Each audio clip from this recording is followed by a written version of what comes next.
Thank you again to everyone for being here and welcome to MassMEP's Defense Readiness webinar. We are really excited to have many Massachusetts manufacturers with us today who are ultimately interested in growing into or further strengthening their presence within the defense, industrial base, and maritime supply chains. So as you can see, we have a great lineup of panelists today who are each going to have an opportunity to speak about their programs. But before we talk about the flow for today, we want to set the stage and share a little bit about why we're here. So, it's important to understand both the urgency and the opportunity that we have here in front of us. The defense industrial base has lost more than 40% of its small business suppliers over the last decade, even though roughly 71% of companies doing business with the Department of Defense are small businesses. At the same time, we have demand accelerating. So we have New England submarine programs, including the Virginia and Columbia class platforms and the AUKUS capacity ramp, all requiring rapid supplier expansion and measurable performance measurement. Massachusetts is already a key player here. We have about 250 companies contributing to this supply chain, earning roughly 1.4 billion in awards over the last 5 years.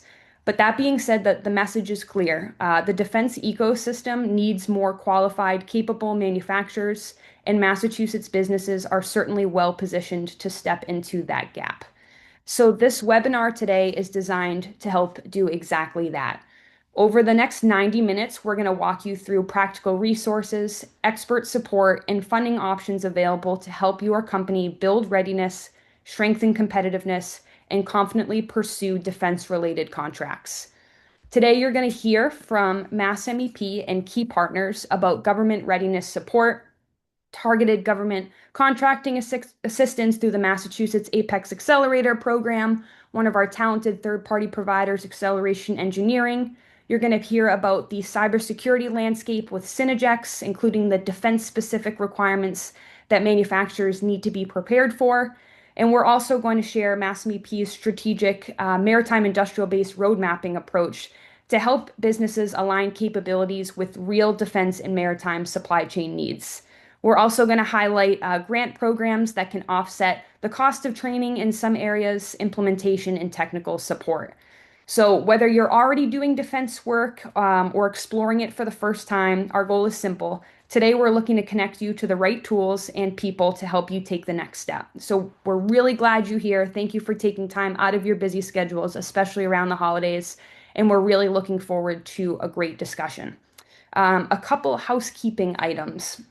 One, there is a Q&A that is activated during this webinar. So if you have questions throughout, please feel free to type those in and we will address them at the end of the webinar. Also, this is being recorded, so if you have to step away partway through the webinar, this will be uploaded to MassMEP's YouTube channel, so you can revisit it at a later time if you'd like. And we will also send the slides to you at the end of the webinar, so you can have those to reference moving forward. We'll also send you an evaluation form at the end to get your feedback on this webinar, and I'll bring that up towards the end of today's session. So with that in mind, I think many of the companies registered for today's webinar, when I saw your name, certainly recognized you, but some folks who are a little bit more new to MassMEP. So I'd like to give just a brief overview before I hand it over to our first speaker. So MassMEP, or the Massachusetts Manufacturing Extension Partnership, is a nonprofit organization, and we serve as your manufacturing trusted advisor. We have extensive industry knowledge, and we are dedicated to help businesses thrive and grow here in Massachusetts. We've worked with over 2,000 manufacturers in Massachusetts through our applied learning programs, consulting services, and other custom solutions. And what we don't do in-house, we have a talented network of third-party providers who support many of our manufacturers. So familiar with MassMEP, we do a lot with operations, innovation and growth, and strategy. Those are our three core areas. But again, we have a great group of third-party providers like the panelists we have today who help provide additional support in other areas. So if you are not familiar with MassMEP and all that we do, today is a snapshot. Please get in touch with us because there's so much more that we can do, and we are really dedicated to helping manufacturers with their top line, bottom line, and pipeline. So, without further ado, I'd like to introduce our first speaker today. We're joined by Jeffrey Brandt, who is the program manager of the Massachusetts APEX Accelerator. This year was really exciting. MassMEP was proud to announce that the APEX Accelerator program was awarded to MassMEP. And this is a milestone that really reflects the strength, resilience, and innovation of Massachusetts defense ecosystem and the critical importance of stable and secure supply chain, all closely aligned with MassMEP's core strengths and, of course, the Massachusetts APEX Accelerator. So today, Jeff is going to share an overview of the Massachusetts APEX Accelerator program, including who they support, what types of government readiness and contracting assistance are available, what the client journey looks like from first engagement to pursuing these opportunities. A lot of great content to get through today. So with that, Jeff, I'm going to hand it over to you. Well, thank you, Olivia, and it is great to be here. I'm very excited to kind of have the very first webinar for Massachusetts Apex to kind of introduce ourselves and let you know exactly what we do and how we can help and work with you as a business to kind of help you on your journey to government contracting. So I am the program director for Massachusetts Apex, and MAPEX exists to help Massachusetts businesses understand and enter government contracting. So government contracting is a huge market, and sometimes it can be confusing. There's a lot of red tape, full of rules. So our goal is to kind of make it practical, clear, and realistic for you to pursue. Next slide, please. So MAPEX is hosted by MassMEP and funded in part through a cooperative agreement with the Department of Defense. And that funding is what allows us to provide advising and training at no cost. So through that agreement, everything that we do to work with you as the client, as the business, is of no cost to any of our services. And our focus is simple. The main things that we want to do is we want to help you understand what the government needs, help you determine if your business is ready, show you how to find those opportunities that match what you do, and then support you as you move through each step of the contracting process. So we want to make government contracting as accessible as possible to you, and to give you a clear path instead of creating a guessing game or wondering if I'm going in the right direction. Next slide.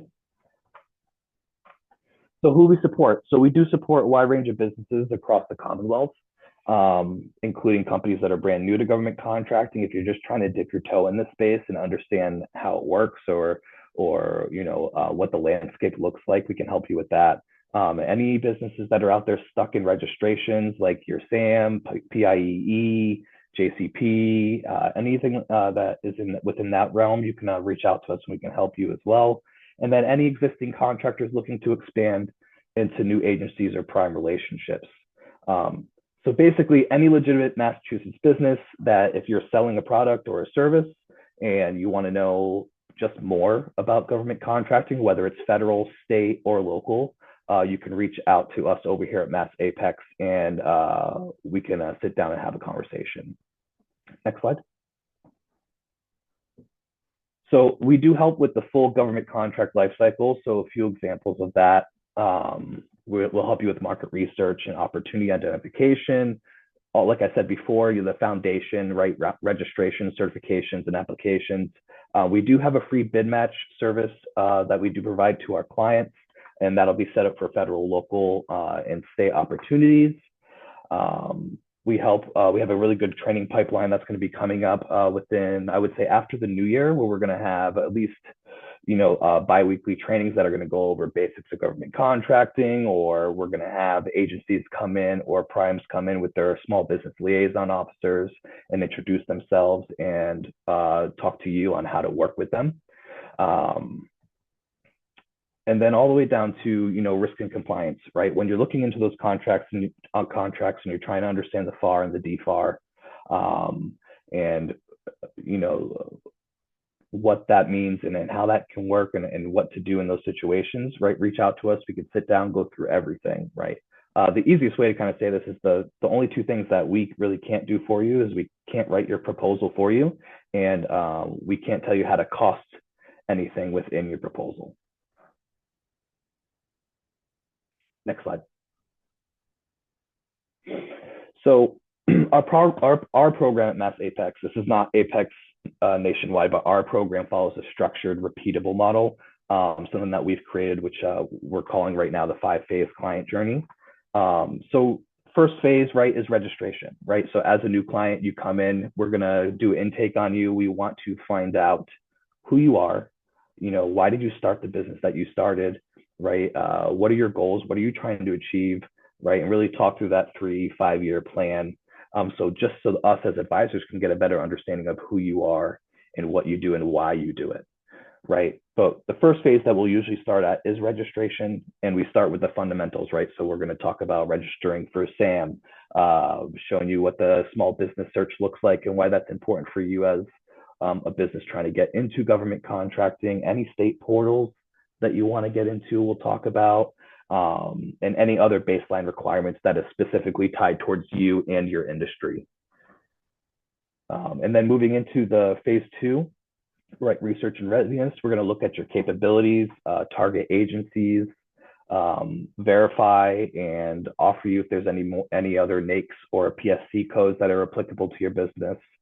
Look at the market fit and internal readiness. Within positioning for outreach, that's where we're going to kind of finalize the capability statement with you. Those target lists of what agencies or what primes you're trying to target based upon the market research that we did before, and what makes your business credible to government buyers.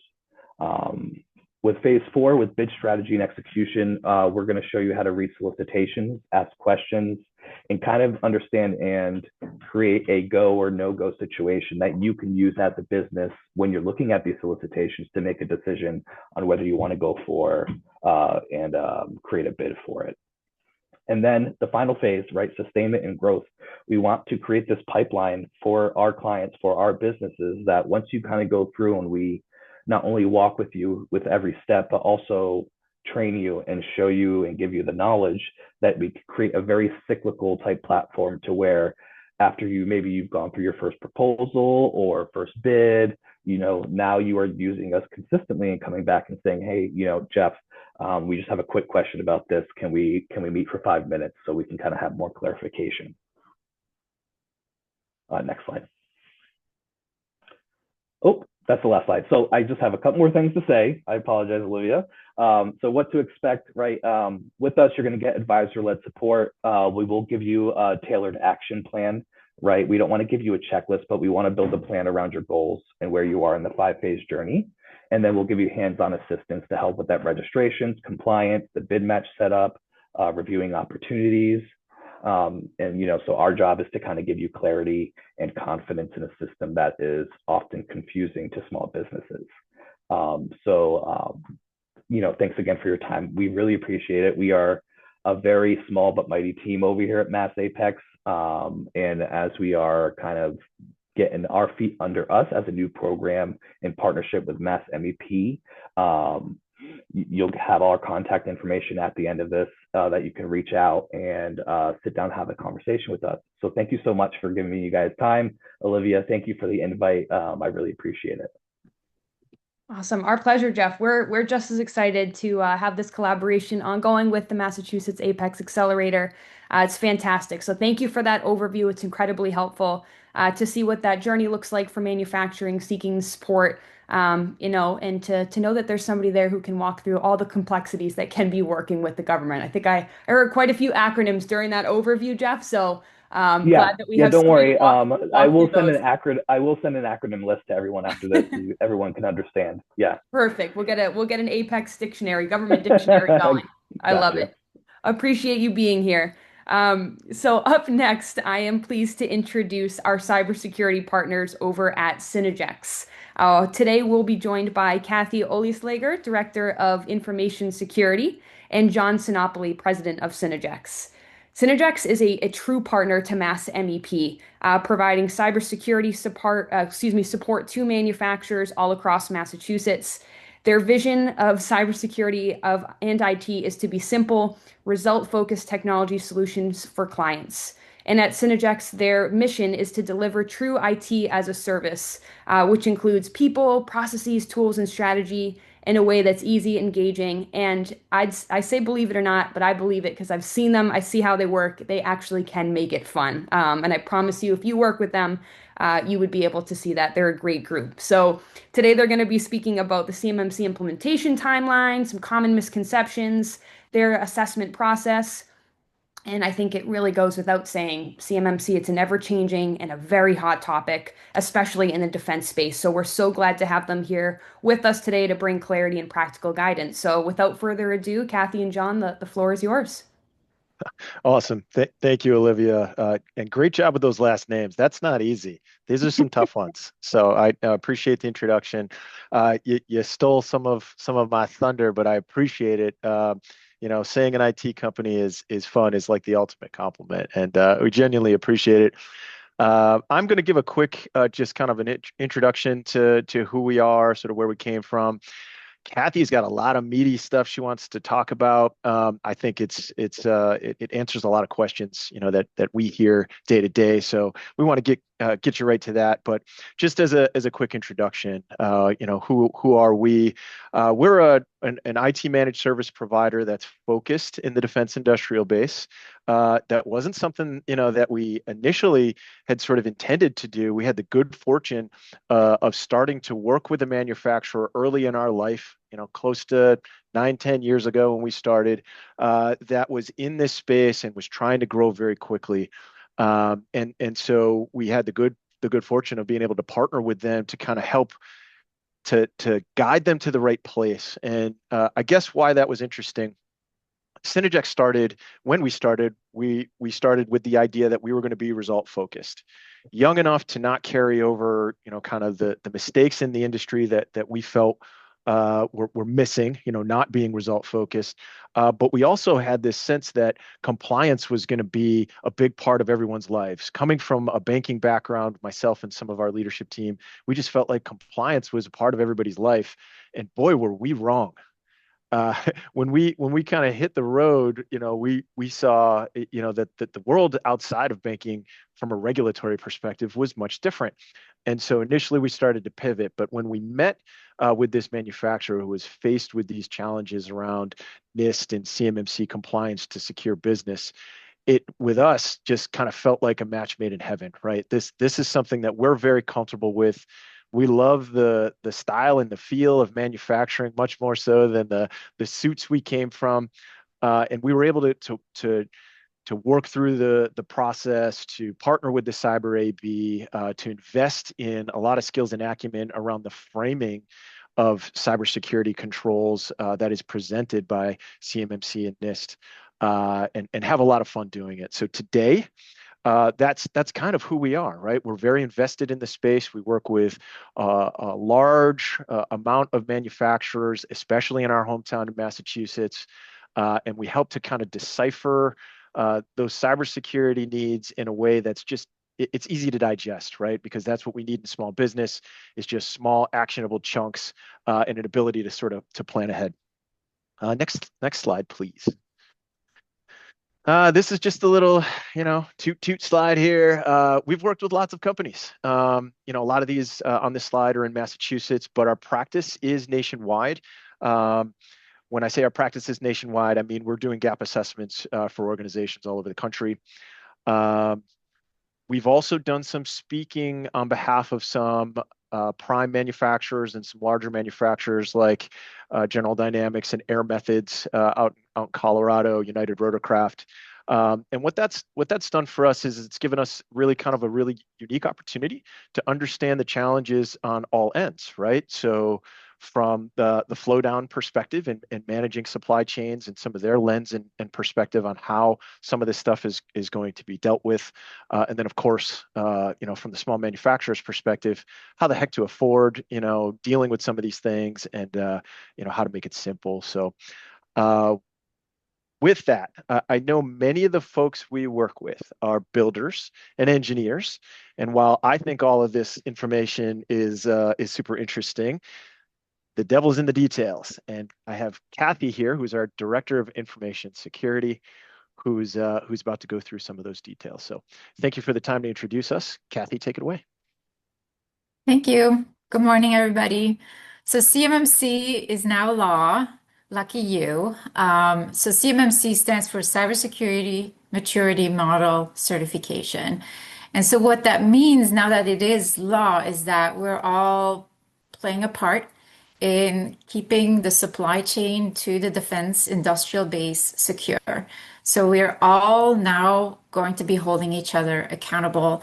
And the way this is going to be done is through contracting. So as of November, contracts will now have the ability to include the requirement to be CMMC certified, whether it's level 1 or level 2. And the thing is, it's going to be rolled out in a phased approach because there are so many organizations in this ecosystem, and there are not enough authorized people and organizations to actually do that certification assessment work. There are about 600 people, 90 something organizations. That keeps growing, but still in year one, so in the foreseeable first year, most of you will probably just have to go through the self-assessment and self-certification through SPURS.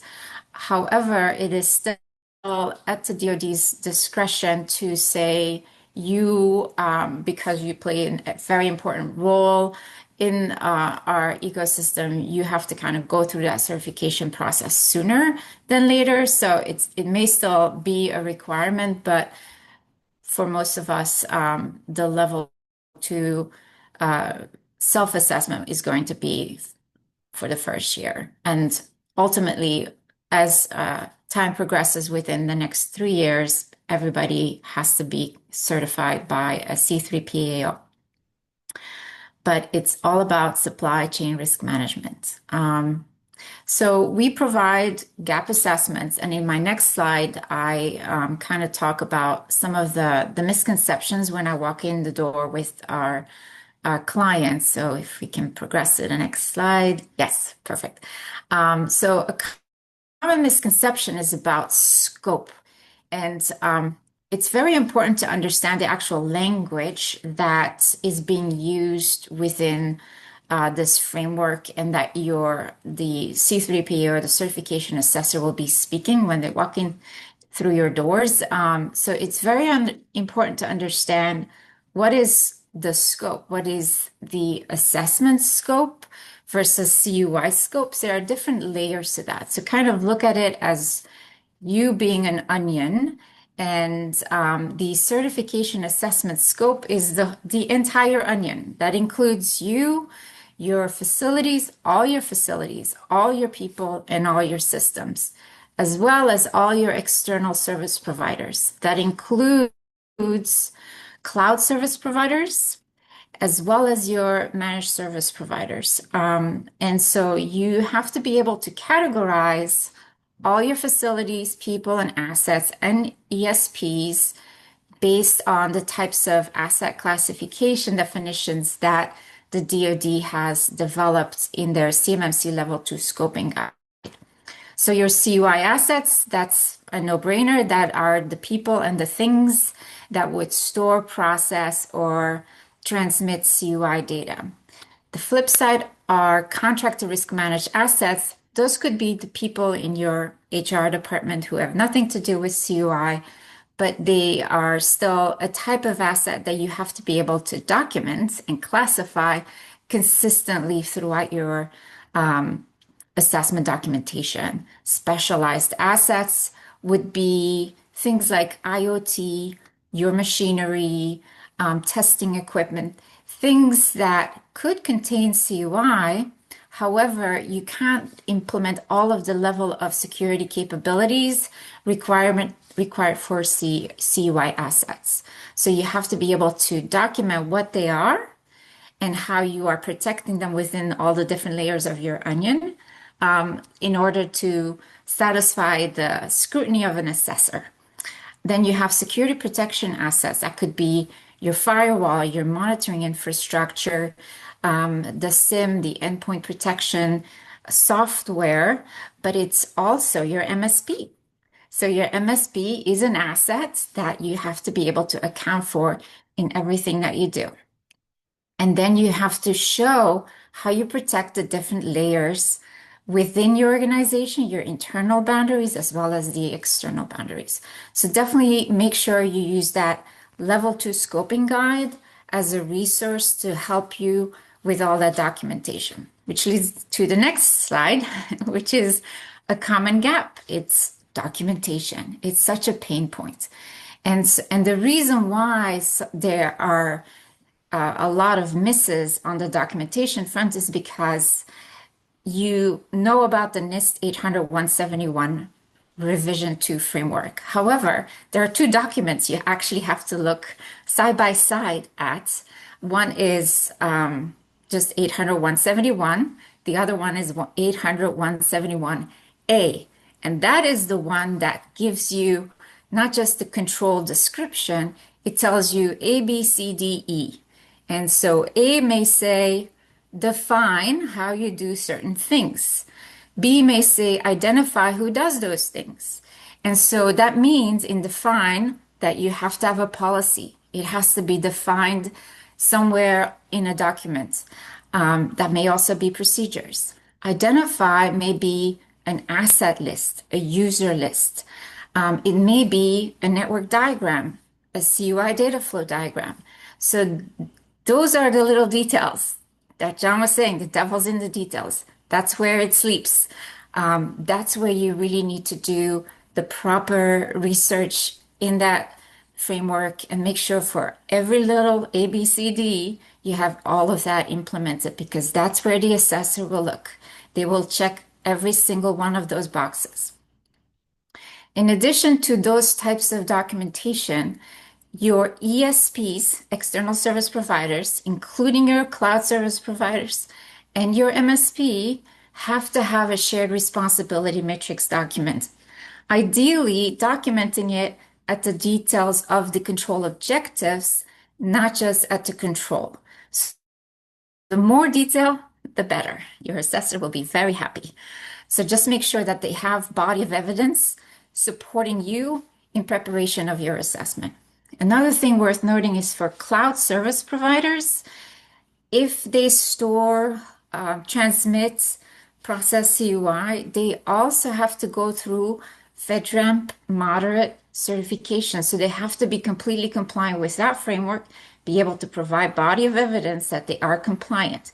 That may be the FedRAMP marketplace where they would be hosted or represented, but there is an equivalent too, and they just have to provide the body of evidence thereof.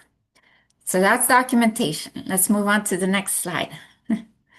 So this is an example of the CMMC Level 2 Scoping Guide. And it kind of shows you, and that's why there are two perspectives to this framework. And so it's important to understand what the asset type is, what the definition thereof is. And then in the middle, it says OSA requirements, organizations seeking assessment requirements. So this is applicable to you. This is expected from you. And as you can see, no matter what type of asset, for those three types, you have to document everything, whether it's the asset inventory, your system security plan, your policies, things like that. So you have to be prepared to be assessed for all these types of assets, not just CUI. But the assessor, they will focus more on the CUI scope, but they will still look at your security protection assets. They will still look at your MSP, and they will also look at your documentation to see, do you have all the controls in place? How are you doing the things that you do? They may ask questions. They may ask you to demonstrate certain things, but the focus will be on CUI assets. But just know that the expectation is that you protect the entire onion. Going to the next slide. This is just a graphical view of some type of a network diagram an assessor would like to see. This complements the typical network diagram that shows you your router and your firewall and your switches and your computers. That's great, but your MSP doesn't know which ones are CUI assets, which ones are not. So that's why you complement that kind of documentation with a graphical view to show with a color coding the different types of assets that are grouped and that are segmented off from the other types of assets within your organization, including the external service providers. If the external service provider is an MSP, they would be color coded red as a security protection asset. A CUI data flow diagram would be a little bit more specific than this. It would kind of show, well, it could enter it through a client managed portal. It could enter through our virtual enclave, and then it would be accessed by these people in these departments. They use these systems. Maybe you download it, maybe you use USB drives. So you want to kind of show a little bit more detail about how it flows within your environment. And Love this that is a slide. little cheat sheet. Did you want to say anything, John? No, I just said I love that slide. That visual is amazing. Yeah, That's absolutely what I think, presenting that information to an assessor, right? And being proactive about telling them sort of here's what the scope is in a simple visual diagram is very powerful stuff. So yeah. sorry to chime. I'm just overwhelmed with passion. That's a great slide. That was good. I got to breathe a little bit. But you want to own that story. You tell the story. You want to paint the picture. Uh, you want to control the narrative during your assessment. So to the next slide, this is a little cheat sheet where across all domains and many questions within the framework, it asks you to identify who does certain things or who can do certain things. So having a little spreadsheet that kind of identifies all these different roles and responsibilities, and just making sure that you identify who has access to CUI versus FCI, because there could be a difference, who's completed their training, whether it's CUI training or specific role-based training, insider threat training, whether you've completed background checks before granting access to CUI, and then also the physical protection layers, who has access to your facilities. That may include your MSP, for instance, who may be even working on site with you at full time. It may be cleaning personnel. So really identifying people who have permanent physical access to your facilities, whether they're employees or not. So this is a little cheat sheet to kind of help you with the identified definitions. And then the next slide is just also a very important recognition that CMMC is meant to be a business initiative. So it's meant to protect your business, and that requires everybody and everything to kind of be playing their part. And that includes your leadership team. It's so important for this to succeed that your leadership is fully engaged. So incident response planning and readiness is something that you can't delegate to an MSP. You play a part in that planning process. When something happens, you have to be able to make decisions in response to an incident. So having a good plan, testing it on a regular basis is not an easy thing to do, but it is an important thing to have in place. So whether it is within CMMC or not, it is just so important to reduce the impacts to you as an organization when something happens. Managed detection and response is a solution that contributes to incident response readiness in the sense that, on one hand, it really answers all of the questions of audit and accountability when it comes to logging and monitoring, but also it speeds up and improves the detection and response capabilities that may complement what your MSP provides as a service, because managed detection response includes the support of a security operations center. So people with eyes on glass looking at alerts 24 by 7, it's so important to have that in place. And many organizations don't go to that level. Risk assessment. In general, risk management is a business function. So it is important to show and demonstrate that you're doing this on a regular basis, at least once a year. But when you perform a risk assessment, it should not just be focused on the risk of now handling CUI. It should not just be focused on cybersecurity risks. Ransomware is your number one risk in the manufacturing space. You all know that. But there are other risks. There are operational business related risks that you have to be able to include in these discussions. And it's definitely a leadership function. So make sure that you have that well documented, that you have a risk register that kind of looks at the big picture. An assessor will look at the depths of that. And then there's the role-based training. So yes, you have to have the CUI training done by the people who handle CUI. However, the assessor will also look, what is your actual security awareness training look like? Do the people who have managerial roles, do they take training related to their responsibilities? What about the people who have administrative roles, which are privileged account users? Do they take special training too? So whether or not they touch CUI, you have to be able to demonstrate that you have a solid security awareness training in place. And I think that may be my last slide. I'll close this out. Just Kathy, thank you so much. I mean, this stuff is awesome.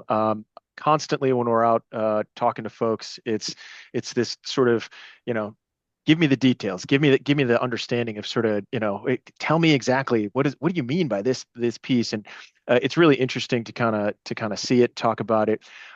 In closing, our sense is that while this stuff we're very passionate about, and we know folks really want to seek to understand. You know, I'm hoping what we're demonstrating is it's too much to try to take on yourself, right? And it's unfortunately, you know, this stuff is not really revenue generating, right? It's stuff that we have to get done. It's specialized expertise. And I guess if I were to leave you with anything, aside from, you know, a few minutes of entertainment, is get some help. And I think the folks on this call, right, MassMEP, Massachusetts APEX Accelerator, Acceleration Engineering, folks like ourselves, we all are really passionate about this stuff and want to take this away from you, right? We want to take some of these things, take some ownership over making that simple for folks. And in our opinion, you know, that's kind of the best way to go about it, but that's our perspective. Anyways, Olivia, thank you very much for the time. Awesome. John, Kathy, thank you both so much for that great presentation. You know, it's certainly a lot of layers like an onion, Kathy. That's a great analogy, which is why we're so happy and grateful to have Synagex in our corner, in and of the corner of so many manufacturers throughout Massachusetts, you know, helping to break down this moving and complex target. So thanks so much for being here today. And I encourage anybody on the call to, you know, get in touch with us. We'll connect you with Synagex, and you can figure out what that's going to look like, what that support's going to look like for your organization, because it's really been so impactful, for so many manufacturers in Massachusetts. So appreciate both of your time. Up next, I'm excited to introduce Brandon Haas and Owen Heron from Acceleration Engineering. They are a fantastic and incredibly knowledgeable group that helps manufacturers navigate the complex world of government contracting. Owen and Brandon, I actually should have told you this morning, but just yesterday was speaking to a client who's been supported by you, and they couldn't have had better things to say. So really excited today for you to have some time to highlight the great work that you're doing, so other people can know about the fantastic resource that you are. So Acceleration Engineering, you know, they strengthen the U.S. defense industry by delivering expert guidance and mentorship to the defense supply base. Today, they're going to talk about the support they provide, which includes things like supplier oversight and compliance, to contract management, import, export, and tariff assistance, and so much more. They're going to talk about what that support looks like for manufacturers who are interested in pursuing those defense opportunities. So, Acceleration Engineering, I'm going to pass it over to you. Awesome. Thank you. I knew exactly what I was going to say before I entered in here, and then I heard all this information. I've completely changed it. So I hope I can keep along with myself. So hopefully you can stay along with me. But just to talk real briefly about what our ultimate end goal is acceleration engineering is working to stand up a test facility within the Commonwealth of Massachusetts that would be the only one.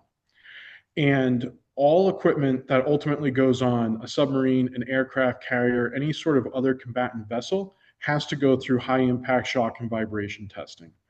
The number of facilities throughout the US have decreased over time while the demand has only increased. When Jim, Brandon, and I started out on this journey, one of the things that we said was we needed to stand up a new supply base.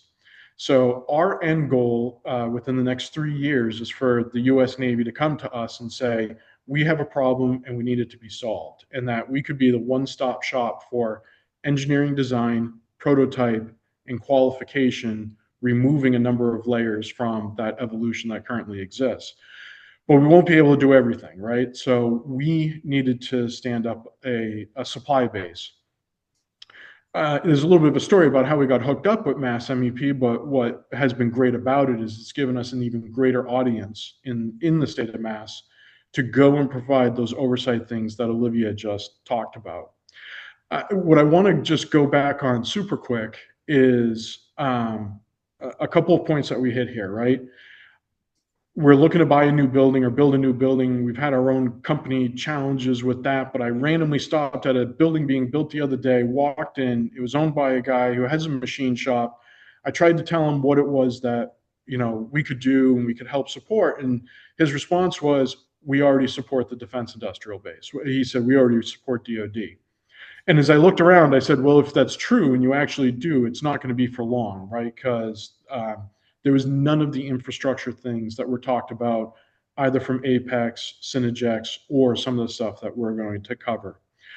I was recently in another shop in the town next to me, looking to do something else, said, hey, here's something that we can help you with. And they said, oh, we have that work already, and pointed to a table, right? You guys can't see my arms, but they pointed me out to a table that had CUI and no foreign drawings on there, right?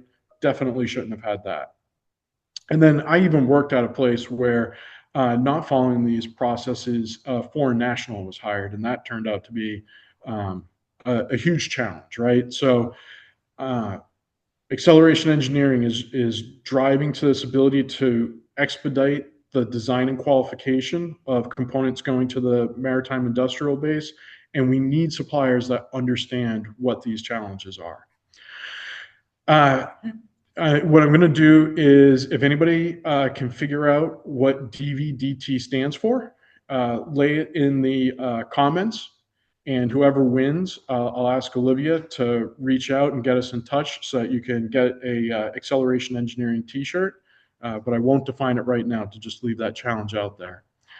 But one of the things with acceleration engineering is understanding what it is that we need to in order to work through the system to do so correctly. We got James, Brandon. I'll pause for one quick second. Just introduce yourself real quick, and myself. This way I don't monopolize the whole conversation. Yeah, good morning, everyone. My name is Brandon. I'm a prior unlimited warrant contracting officer with the Department of Defense, now, as we know, the Department of War. Many acquisitions under my belt for the past 15 years. I've just dissected, I can't even tell you how many proposals. I've built proposals on industry side. I know the pain and suffering that small business goes through. So that's why we've teamed up to expand our services aside from supply chain management and engineering to support small business in the MIB, because we know how challenging it could be. So that is my experience, and I'll kick it back over to Owen. And Olivia, if you wouldn't mind, next slide. So I'm going to just talk about a couple categories of efforts that we can come in and support you on. The one in the bottom right is kind of the end goal of what we're driving to as an organization, but in the process of that, to help bring people along, we got a couple, buckets of programs. The first one is get in the game. So, you want to get into, or you're considering getting into defense contracting and supplying. What is it I need to in order to be compliant, right? Yes, you got to be in SAMS. How do you get through ITAR? What is joint certification program? We could almost even make that another trivia question in the comments. But what is it I need in order to actually be eligible to participate in the defense supply base? And then once you get into the defense supply base, right? And so, like those examples that I threw out earlier, I'm going to say another one, and that is I often hear people say, there's no money to be made in defense contracting, or the government wants to pay for paper. And my response to that is, well, they're building intercontinental ballistic missile submarines. And so, yes, they are paying for paper because they need that, right? And so that's okay. But when an organization is not making money on it, what it at least alerts us to is, do you truly know what your costing is? Do you truly know what your burden rate is? One of the things, if you were to get into this and we were all to work together on it, is there is a cost with CMMC compliance, right? And a challenge that's going to exist in the entire supply chain is medium-sized to larger-sized companies are not just going to be able to shoulder the cost of that to the entire supply base and all the small businesses. So how are you going to take that and put it into your burden rate to understand that cost is going to be offset? So in addition to that, we can help you set up any design processes, help you with supplier oversight, ensuring that those requirements are going to get flowed down. Take that for a quick second to those few examples that I mentioned right at the beginning. Was as these requirements really get pulled in, all of those non-compliant companies are all of a sudden going to get pulled. And we hear in a conversation just the other day, somebody talking about Raytheon now pulling work away from a company because they weren't there. So the Department of War is taking it rather seriously. We can also help you with things like you're going to have an approved quality management system. We hear small businesses say, ISO or AS isn't for me. It causes me to move too slow. And I don't know if that's truly accurate in most of the cases that we see. There's a kind of a phrase in the world of quality management, and that is say what you do and do what you say. And so the reality is, in most places, is even if it's through best practice, they do have processes. And what are those, and can we map those, and can we tailor it to you so that we document how you do what it is that you actually say? And then the last category that I'll talk about here is our ability to help you identify opportunities that are out there. MassMEP has helped with this with some of the other larger companies that we work with. Acceleration Engineering is under contract through the US Navy right now, and we are supporting a couple medium to large size manufacturers. And we've already started to be able to cause some introductions and relationships there. But if anybody here has ever tried going on like the SAMS website, you'll see it is a very cumbersome website. It's not clear to mine through. And so we use a couple pieces of software to be able to break those down. So you would ultimately come to us and say, these are my NICS codes. These are the things that I feel strongly about. And we would develop a little bit of a profile for you to be able to go and look for any open available work that's out there. And what I would also say is that's not just limited to the MIB. So the Air Force, the Army, the Corps of Engineers, all of those organizations also need parts. So if you're a machine shop and you have, a good amount of turning and milling capability and stuff, the government's looking for all sorts of things. And it just makes me think of one other quick thing, and that is sometimes we'll hear companies say, well, they only need 3. When they need 3,000, let me know, right? And I kind of go back and say, well, they only need 3. What is the cost of that? What is the level of effort of that? And if you do that upfront work, there is certainly money and opportunity out there, and profitability to be had. So.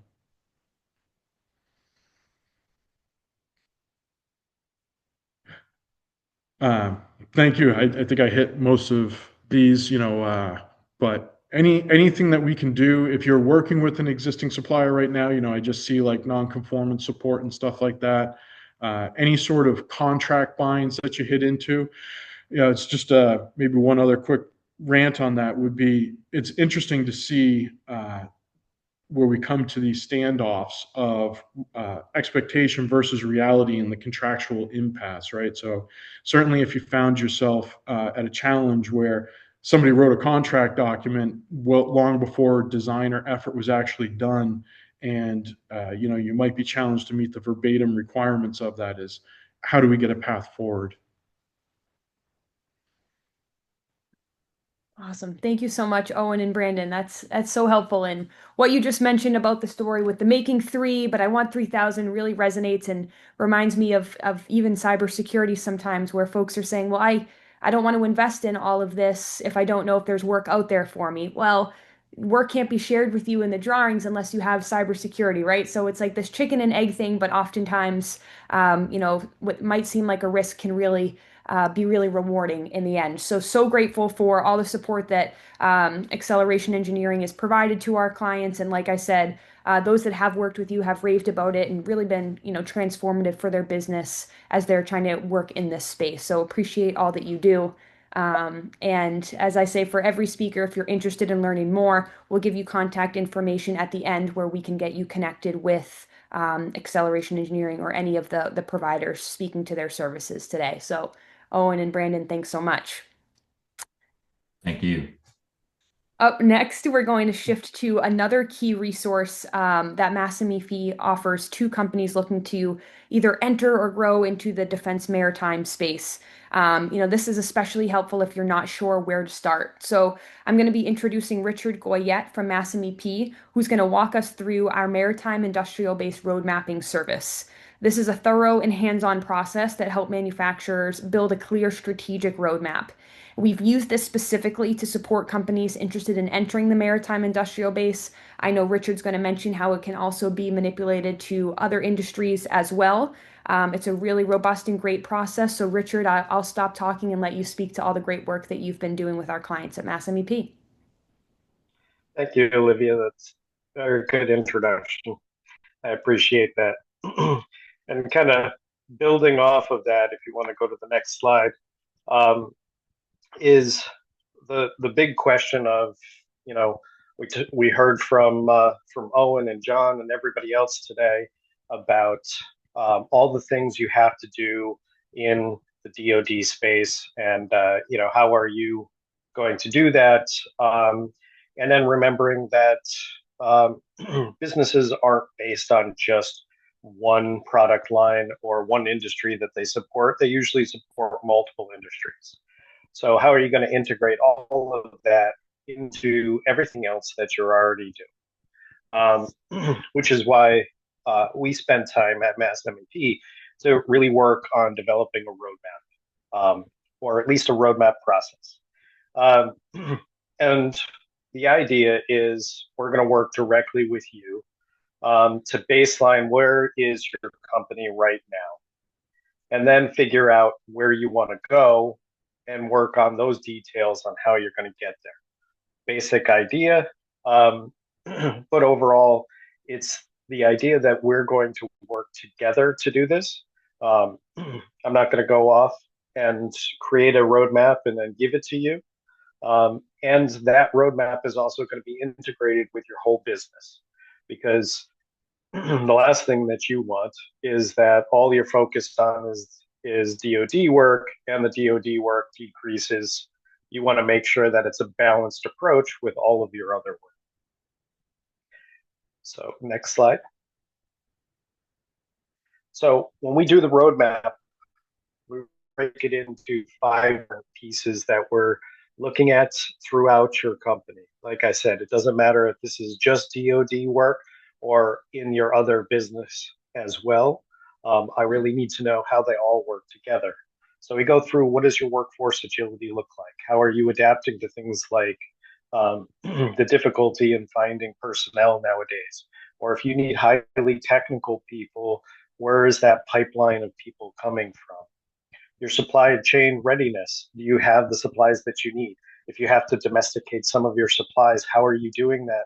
And how are you tracking whether those are going to be compliant to all of the regulations that you need to meet? Your digital transformation, one of the things that we hear nonstop, both from the federal government, but also if you're on any social media, is you need to transform digitally. You need to start using technology to be able to survive in the world nowadays. And even here, this is where the government is pushing that they want to see model-based definition of running a supply chain, really getting to that idea of digital twinning. But obviously, you have to do that to make sure that you have good CUI controls. You have to make sure that you have a way of actually using that data and inputting your data into it. Next is market growth and strategy. How are you going to continue to expand? Or is the market expanding? Like we started off in this conversation, the idea that in the marine industrial base, we want to double the output immediately. So how is your company going to be able to increase their output, maintain profitability, and also maintain your other work as well? And the last part is that production capacity and utilization. How are we breaking those bottlenecks? How are we making sure that you have the tools that you need to be able to produce all of the parts that you need, and the strategies for going forward with that?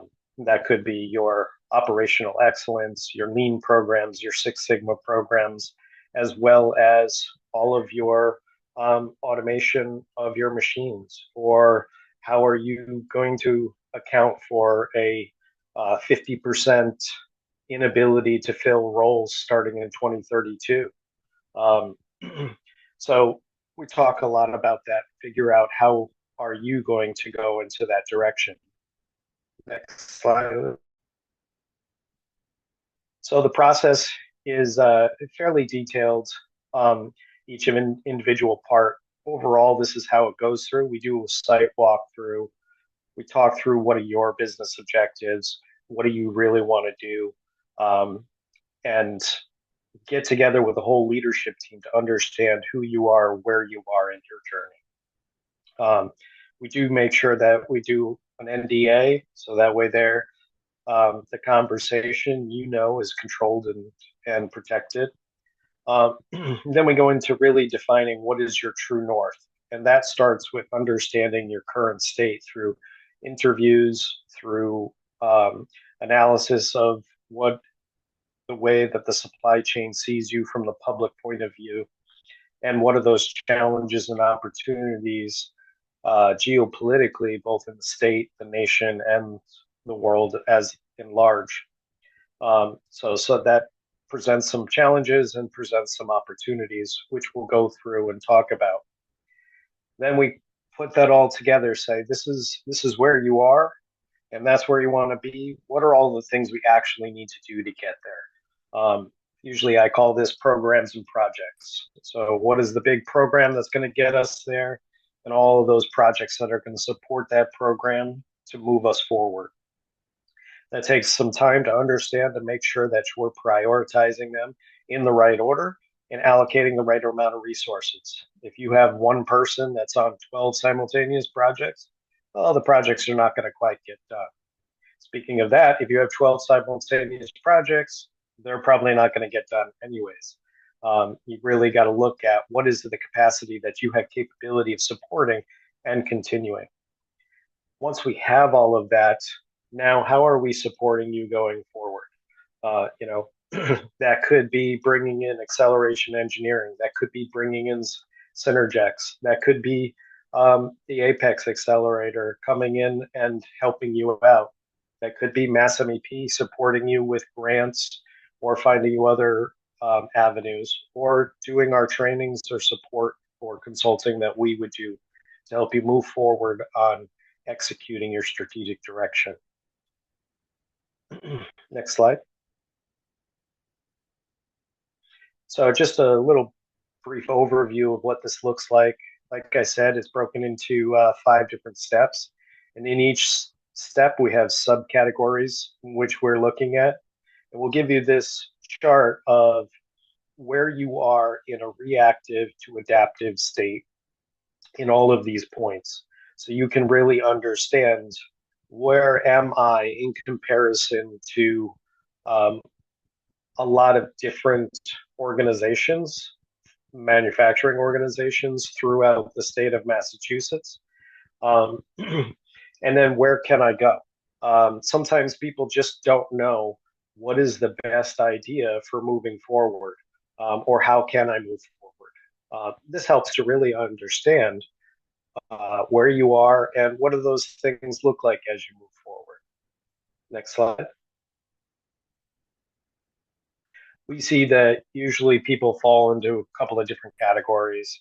Either you're just trying to get into DoD or MIB, and there's a whole lot of work on getting onboarding that you've heard a lot about, or you're producing for MIB, but you're struggling because you don't have some of those basic level um, operational excellence principles ingrained in it, or maybe not a reliable supply chain. So there's some pieces that need to be built. Or you're at the point where you have flow, you're going good, but now you need to get to the next level. When, you know, in my past life, when the Navy comes to you and says, I need a 400% increase in volume, how am I going to meet that? So that's the last piece that we see operations at, that they're looking for. How am I getting to that next level? Next slide. So once we're done, we're going to be giving you our final report out on where are you on all of those 5 pieces. And then also, what are all the projects that you need to do over the next 3 to 5 years to get you to where you need to be? This allows you to also be able to support this going forward. When we check in on a regular basis to say, how is the plan going? Let me see where it is. You'll have this plan to know where you're going, and we can discuss, oh, hey, I'm falling behind here. I need some more help here. Or we're doing great. We're getting ahead here. We're producing even more. Or, hey, we had a shift in what the military is asking us to do. Can you give us a hand on how do we shift this around? So that's kind of what we leave you with, is that continued support, but also a roadmap that shows you where you're trying to get to and what are the actual steps that you need to get there. Next slide. I believe that's you. Fantastic. Thank you, Richard. And I think you just summed that up perfectly with what the client is getting at the end. I think is so critically important. I think I speak for Richard and myself and a lot of MassMEP colleagues, and that we often hear about companies interested in getting into this space, but they don't know where to start. And it, really takes a strong analysis and really being strategic to make those next steps. So pleased that MassMEP has developed this program to work with companies to develop that strategic plan and provide them something tangible at the end that they can follow and be supported with throughout that journey, to get into industries that could be really transformative for their business. Things that, a strategic roadmap might be hard to build out, right? When you're putting out fires on the shop floor and dealing with the million other things that manufacturers deal with on a daily basis. So really recommend, if this sounds of interest to you, that you get in touch with us, and Richard can talk with you more about what that would look like for your business. But thank you, Richard, for that great overview. And thank you to all of our speakers today. Jeff with the Apex Accelerator team, John and Kathy with Synagex, James, or Brandon and Owen with Acceleration Engineering. We really, really appreciate your time and all the expertise that you shared with us today.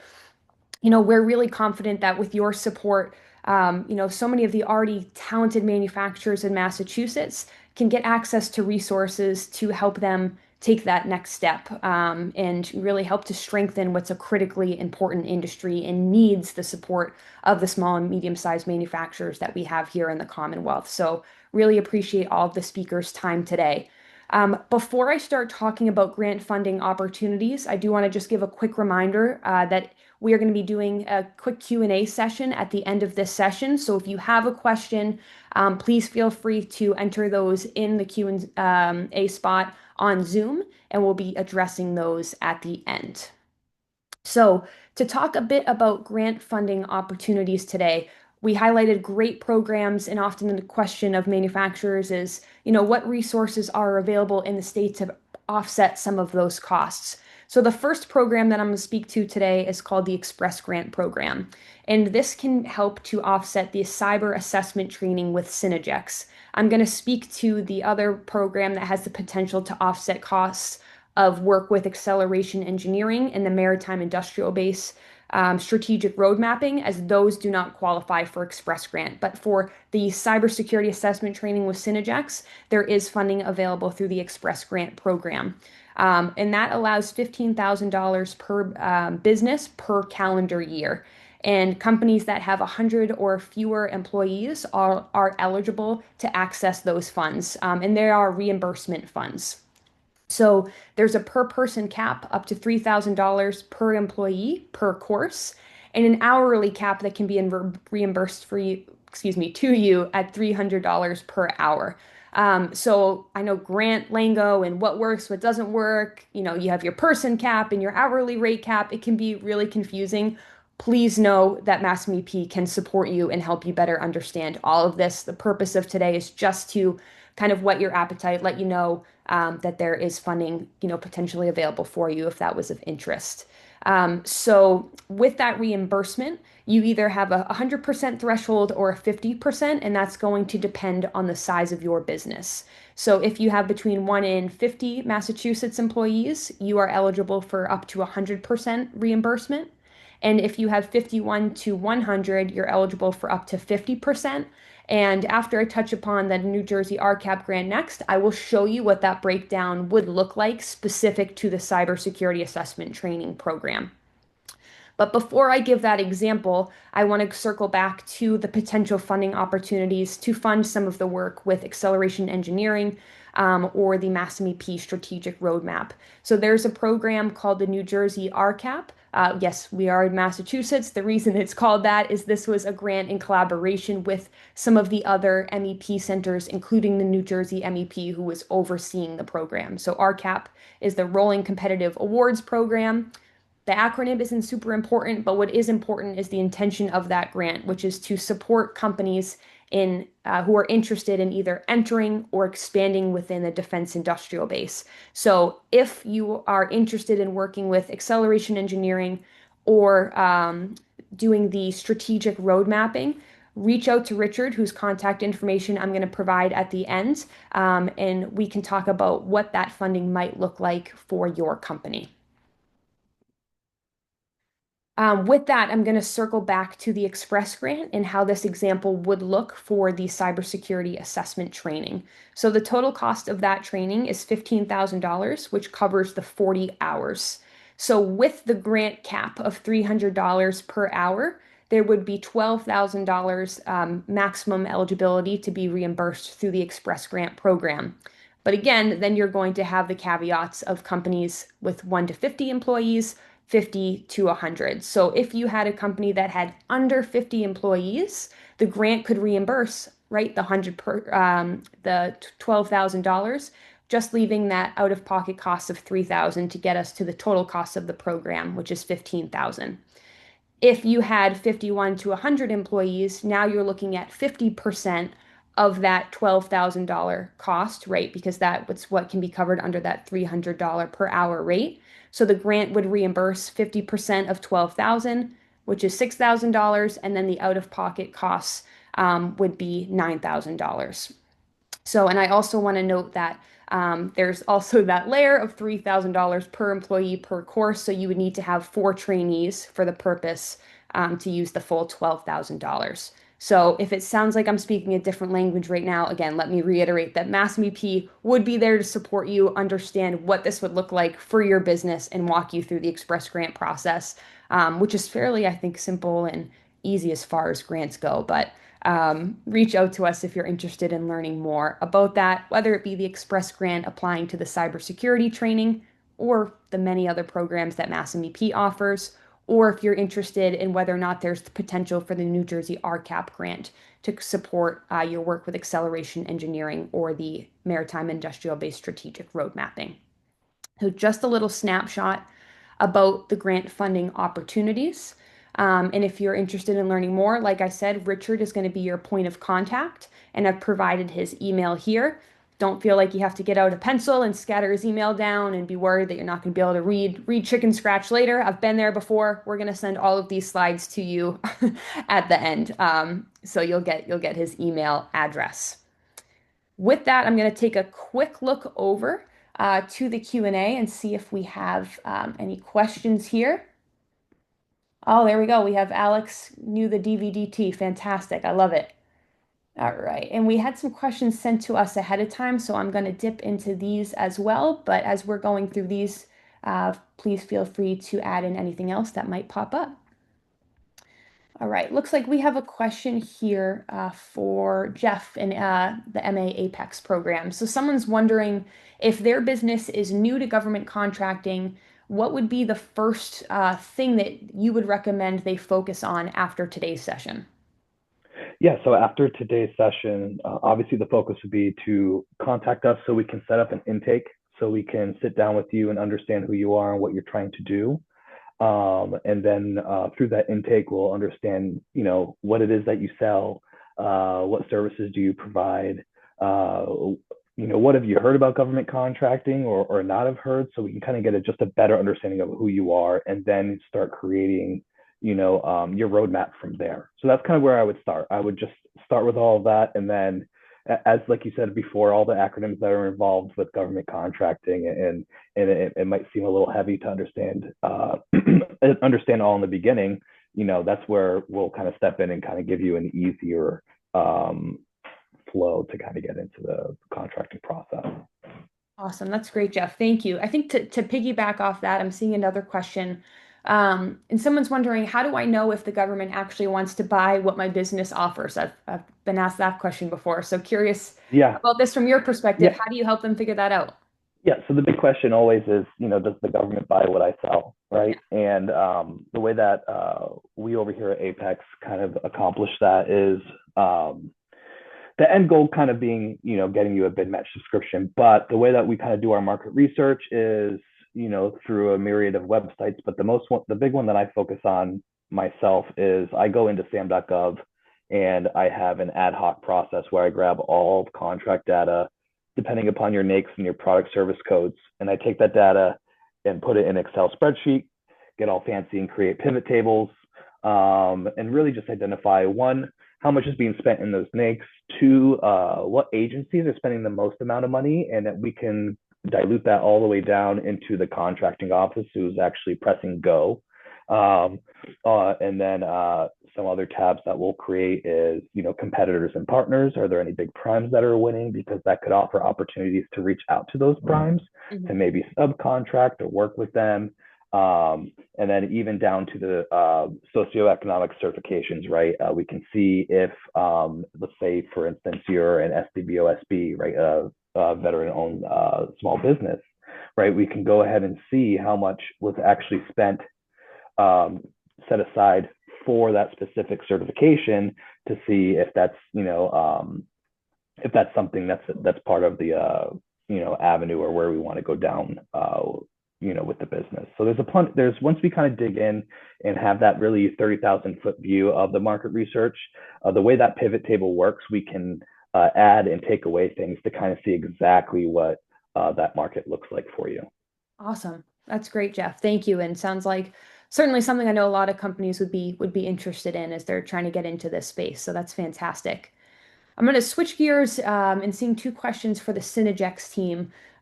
Somebody is wondering kind of what the typical timeline, right? We learned about that large onion and all the layers. So with that, what does the typical timeline look like for bringing, let's say, a smaller, medium-sized manufacturer into compliance? Oh yeah, that's a good one. We get that a lot. It's usually like the first question. It's like, all right, how much is it going to cost? When's it going to, when are we going to get done? And trust me, I feel that. I think the unfortunate answer is it depends, but I'll give us some hope here.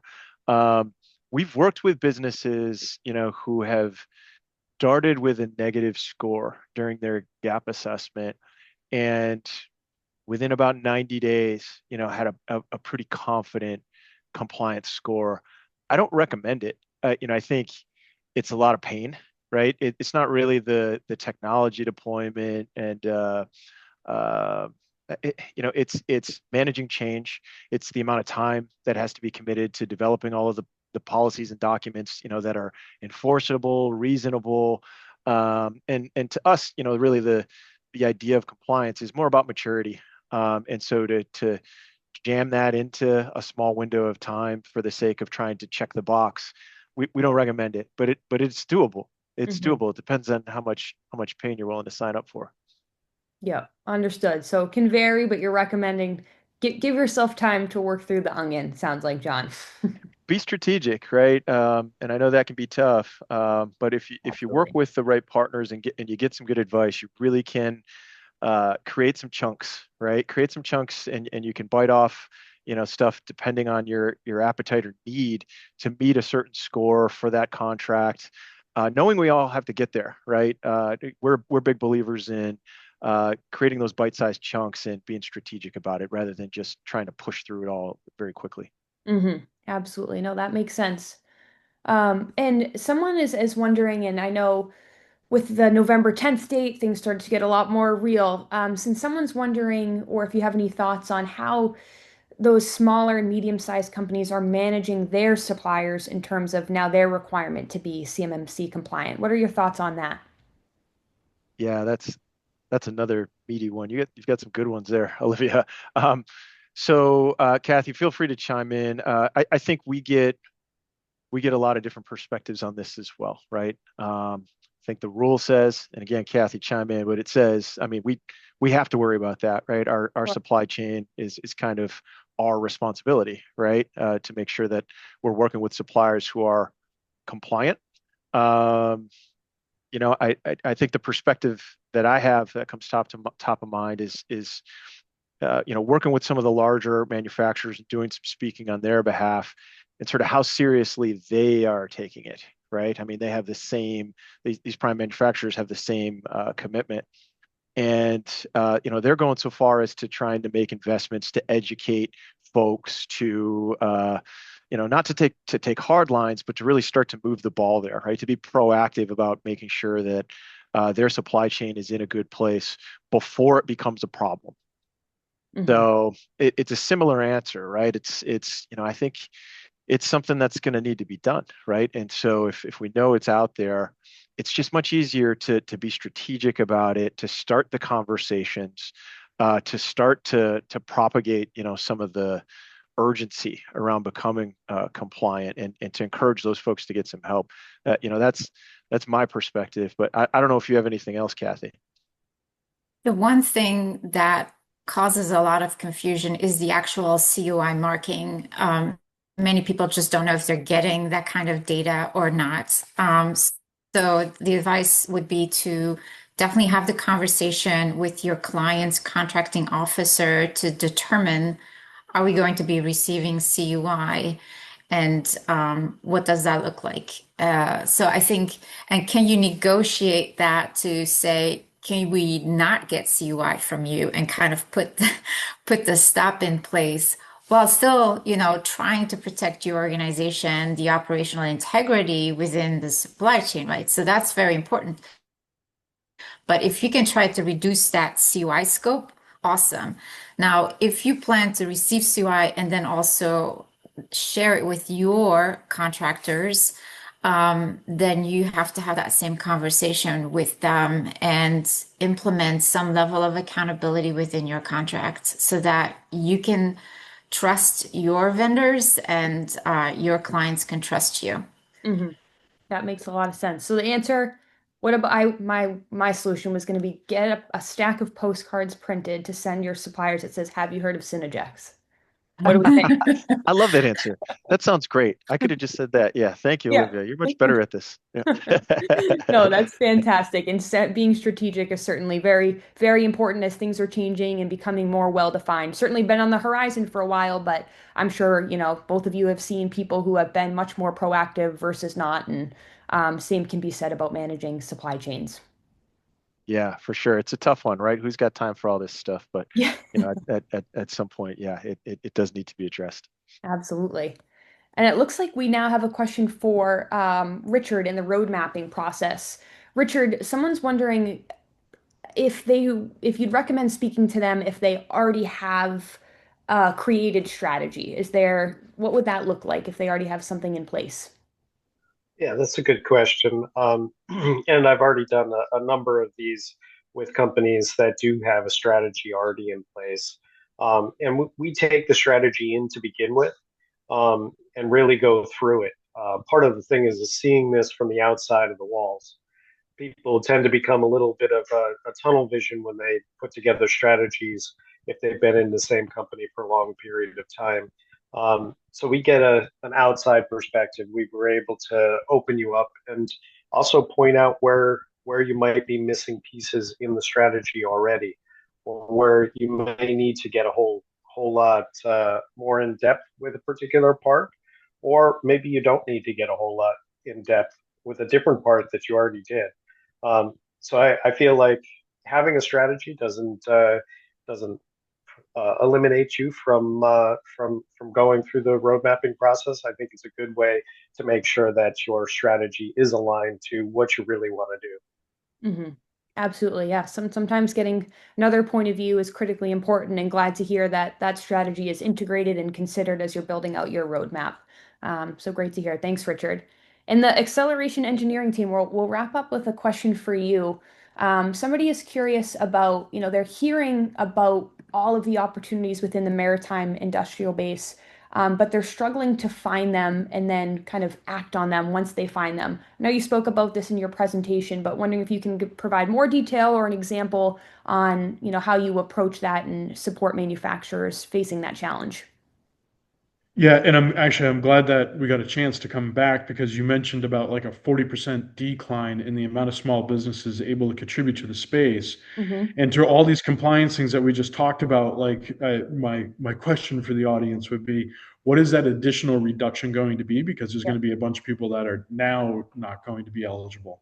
sure. But I mean, there's certainly through the larger primes the opportunity to go through their small business offices, and as a community, as we grow, we will together have a better voice to raise our hand and stuff. But there are hundreds, if not thousands, of open solicitations being posted on a weekly basis. And so the maritime industrial base is looking for everything from nuts and bolts and fasteners to complicated pieces of equipment such as if you were to go into Sam's, you could see oxygen generators and CO2 scrubbers for submarines and stuff, and then everything in between. And so, similar to what Apex was talking about earlier, is we have the ability to go in and mine that data and look at stuff specific for the MIB. And then what I'll just say is also consider that every branch of the armed services is looking at it. So.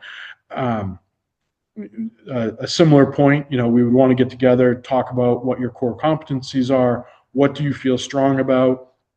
One other thing just to think about is we often go into companies and they say, this is what we do and this is what we make. And they just don't look at any other lanes beside there. And so I would say, what is it that you do and you're strong with that we can take a look at some quick wins, but what else could you flex to, because there's all sorts of other opportunities out there. But we'd be able to put together a report of things that we think, we call like the first couple of weeks of it kind of hot cold.